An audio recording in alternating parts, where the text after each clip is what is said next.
सो यहाँ पर आर क्या रहेगा आपका gas constant, T and V आपका क्या है कांस्टेंट है, temperature and volume and number of moles of gases जो क्या होगा चेंज होगा। सो हम लोग क्या लिखेंगे इसको, चलो लिखते हैं P1 is equal to N1, यहाँ पर आ जाएगा RT अपॉन P क्योंकि ये सब कांस्टेंट है। ऐसा आएगा P2 is equal to N2 RT upon V, P3 is equal to N3 RT upon V। ऐसे लिख सकते हैं। तो अगर P टोटल लिखना है तो क्या आ जाएगा, P total is equal to P1 plus P2 plus P3। अगर मैंने तीन गैसेस को मैंने मिक्सचर किया है तब ले रही हूँ, ठीक है। तो ऊपर देखते हैं अभी,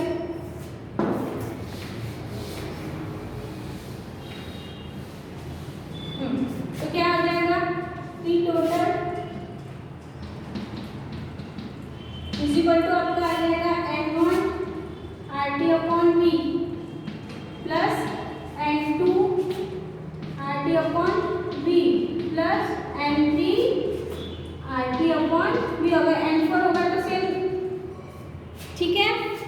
क्लियर हो रहा है? आगे बढ़े, ओके।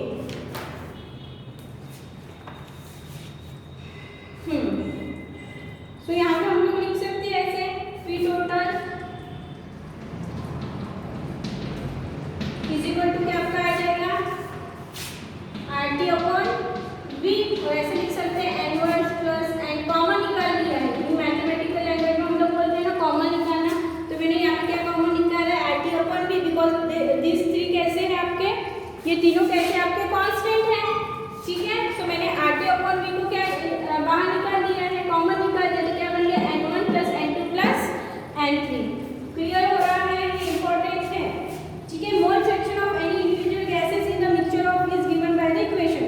सो हम लिखेंगे मोल्स के लिए हमें कौन सी इक्वेशन, चलो स्क्रीनशॉट खींच लेना अगर आपको जरूरत है नोट्स की। तो आपका आ जाएगा x1 is equal to N1 upon N1 plus N2 plus N3। Mole fraction ये क्या है आपका मोल फ्रैक्शन, ठीक है। यानी एक इंडिविजुअल गैसेस का हमने इंडिविजुअल गैसेस का लिया है नंबर ऑफ मोल्स, पहले किसके लिए जो वन गैस है इंडिविजुअल गैस का उसके मिक्सचर का, प्लस आपका आ जाएगा N2 upon N1 plus N2 plus N3, वही आपका आएगा मोल fraction of N3 N1 plus N2 plus N3। Clear हो रहा है? तो इसको ऐसे भी लिख सकते हैं, और ये और में रहेगा, इसको ऐसे भी लिख सकते हैं कि N1 अपॉन N टोटल, है ना, लिख सकते हैं ऐसा। चलो आगे बढ़ते हैं।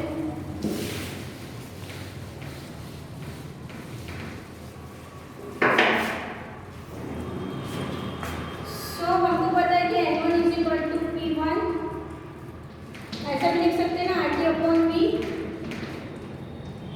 तो यहाँ पर लिख दूंगी मैं N, लिखूंगी N total is equal to P total RT upon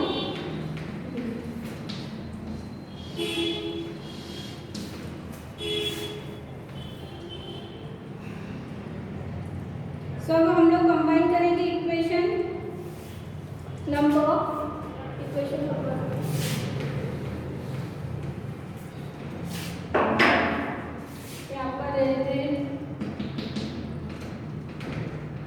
वहाँ पर हमने कहाँ से लिया था, इक्वेशन नंबर हमने कहाँ से ली थी, 1 हो गया था, देन 2, ये आपका रहेगा 3, यहाँ पर रहेगा इक्वेशन नंबर 3, यहाँ पर रहेगा इक्वेशन नंबर 4 और यहाँ पर रहेगा इक्वेशन नंबर 5। सो हम कंबाइन कर रहे हैं, कंबाइन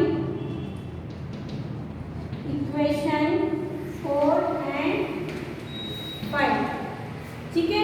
सो वी गॉट क्या हो जाएगा N1 अपॉन N टोटल, क्या हो जाएगा यहाँ पर,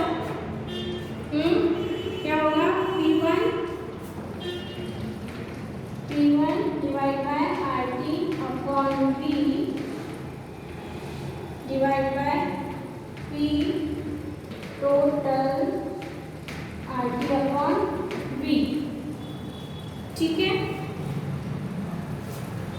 नेक्स्ट आपका आ जाएगा, तो हम लोग इसको ऐसे लिख सकते हैं,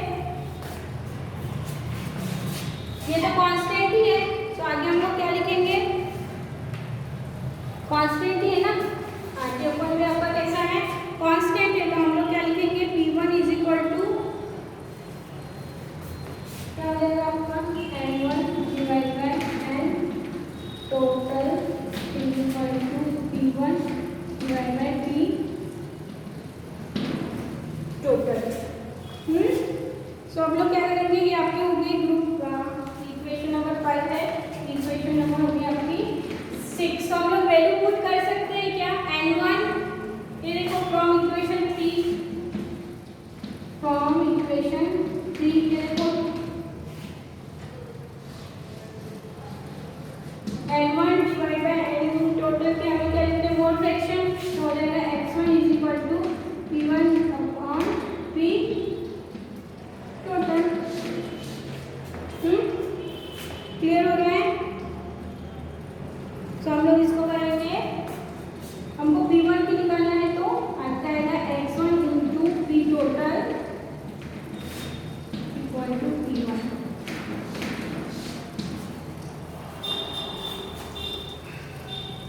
तो हम लोग सिमिलरली P1 के लिए हो गया, P2 इक्वल टू क्या हो जाएगा आपका x2 into P total, similarly P3 के लिए हो जाएगा x3 into P total.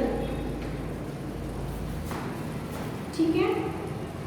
Thus the partial pressure of gas is obtained by multiplying the total pressure of mixture by mole fraction of that gas। ठीक है, इससे आपको हो गया है kinetic molecular theory of gas. हमको ये आपकी काइनेटिक एनर्जी से रिलेटेड है, कि हमको पता है कि जब हम लोग गैस को एनर्जी देते हैं तो उसकी क्या इंक्रीज होती है, काइनेटिक एनर्जी इंक्रीज हो जाती है, तो आपको आइडिया है।